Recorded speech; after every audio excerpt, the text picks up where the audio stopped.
Hi, everyone. My name is Katie Cathcart, and today I'll be presenting on my project entitled Pressure to Post: How Political Science Majors Conceptualize Their Political Obligation on Social Media. I worked to complete this project under the supervision of Professor David Glick in the Department of Political Science here at BU. To begin, I'd like to show you some of my own Instagram story archives from June to September 2020. Cut off completely from offline social communities due to the pandemic, and therefore struggling with how to demonstrate my political awareness and engagement, I basically transformed my Instagram from a casual photo sharing application into a socio-political soundboard.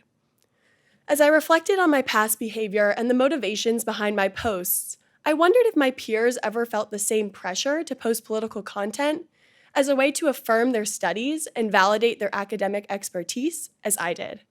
Thus, this research project was born.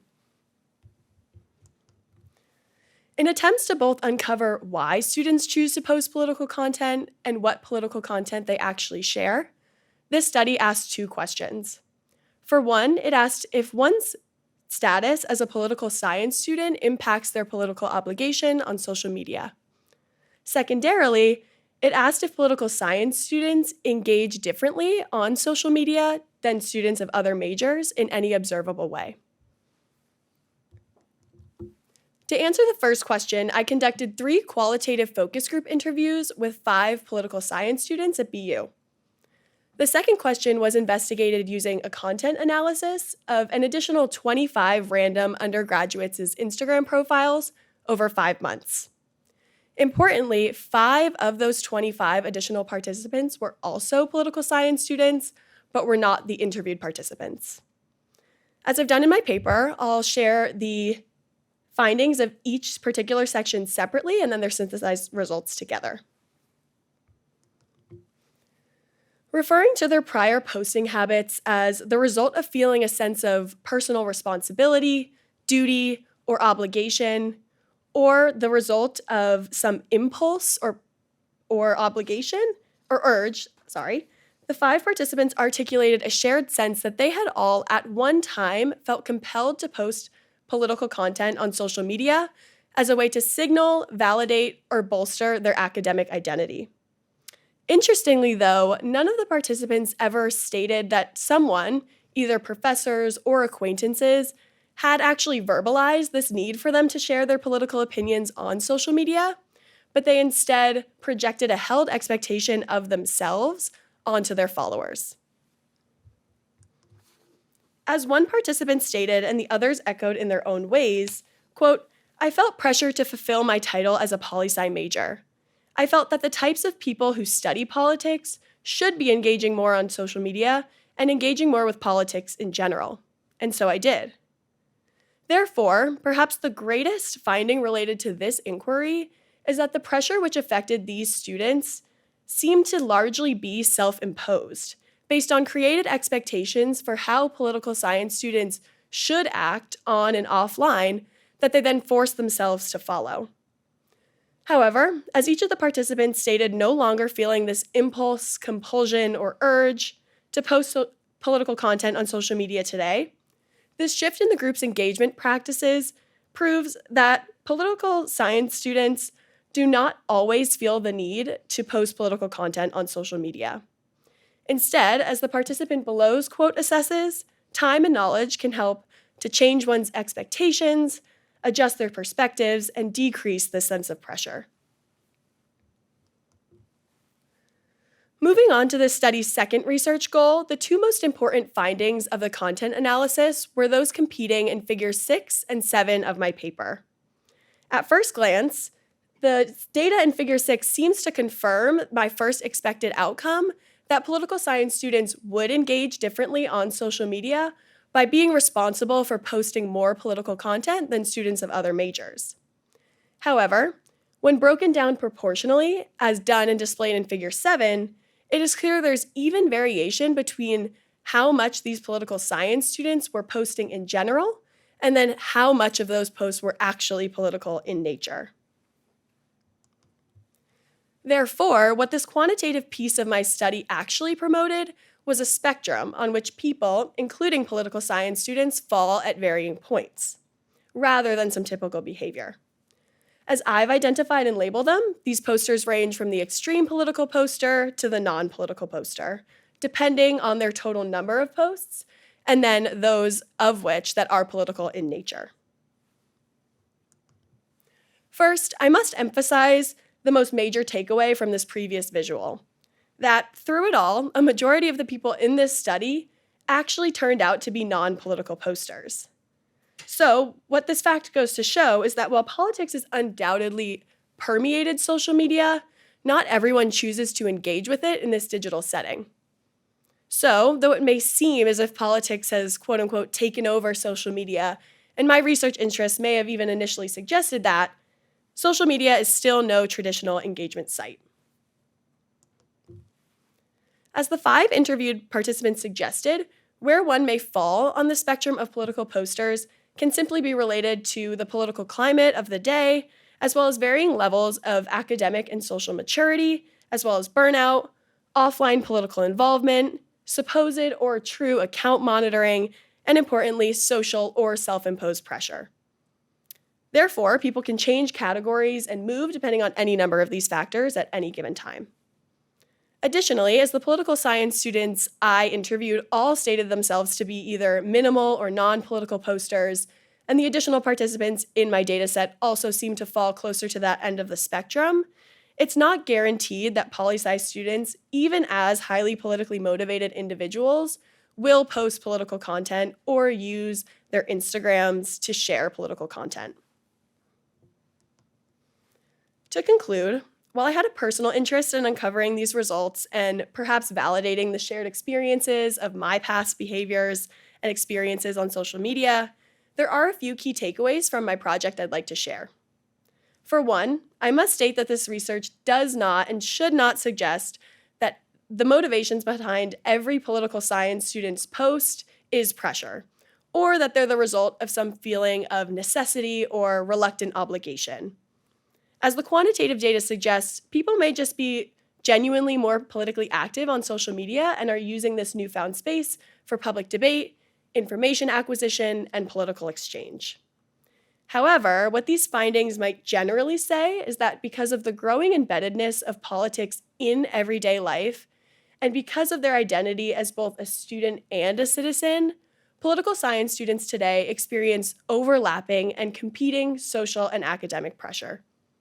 As poli-sci students are continuously expected to perform at high levels, all while witnessing and processing the ceaseless number of political developments that occur today and might affect their studies, this research might illuminate professors to the extracurricular stressors and expectations affecting the studies, performances, and experiences of political science students, and help to make the classroom a more empathetic and understanding place. Thank you.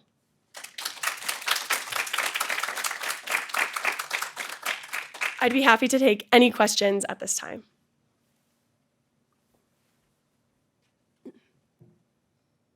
Thank you. I was just wondering if your research surprised you or what you found. Like, did you think that your research conformed to your expectations going into this project?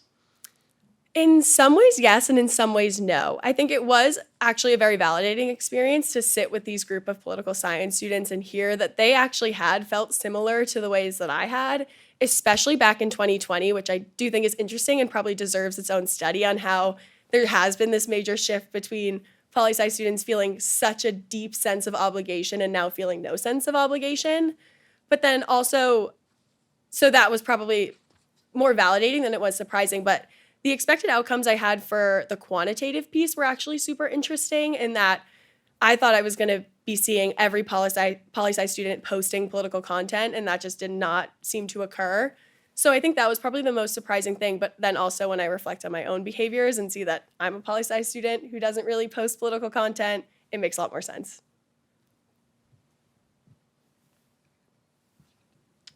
Hi, I was interested by some of the second names in your research categories, and I was wondering if you could dive into that more. Yeah, of course. Thank you for your question.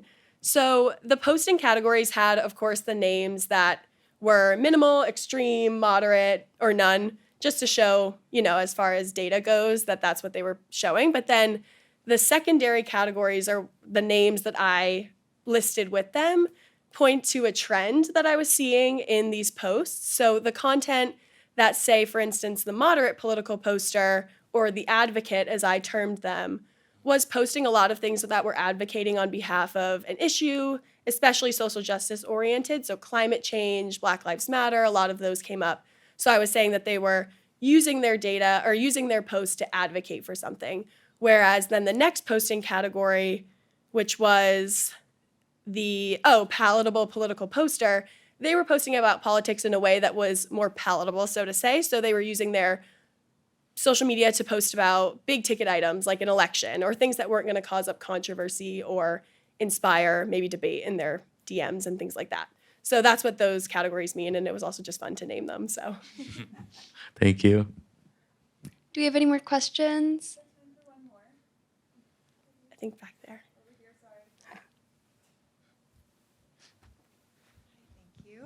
Thank you for the great presentation. I just have a quick clarifying question on what kind of social media you were looking at here. Did it break things down into like Instagram, Twitter, Facebook? Was there any difference in the way that students interacted with those? Just looking at that data set.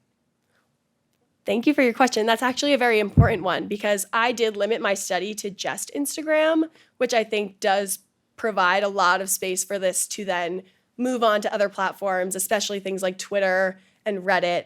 But I mean, I did definitely ask my participants about what platforms they were using, which then sort of informed my decision making on keeping it to one. But they did say that there was certain applications like Twitter did stand out among the group as being things that they were acquiring political information from, but they weren't necessarily always engaging with it. So for those reasons, I decided to stick to Instagram, but I do definitely think it proves very interesting to study across other applications as well. Okay, thank you for that question. Do we have any more? Yes. Thanks, Kadie. This is so great. So I think you talked a little bit about how exceptional the 2020 moment is, and then kind of how students might kind of change or develop their philosophy about this. Where do you see things going, like in the next couple generations of college students? Well, I think this is a really interesting question. And actually, in my last meeting, I presented it to my participants. And, there was a little bit of uncertainty about how things would progress. And there was also a lot of confirmation that I think given lockdown being such an element of COVID, that should that ever happen again, probably we would see the same resurgence on social media. But without that, probably the same sort of obligation and things would not feel as necessary because you can do those things offline or in a classroom. But there also was a sense that, as the 2024 election approaches, that this sense of obligation probably could continue to occur. And I think it's interesting because I think freshman political science students like myself, when I reflect back, have a lot to prove to themselves and to others about how much they care about politics. So I do think that this is probably something that will impact future college students. I just wonder how much and if people will decide that social media should be absent politics in its entirety or if it will become even more important. So I'm interested to see as well, but I do think probably it will continue to occur. Well, thank you everyone for listening to me. We'll now transition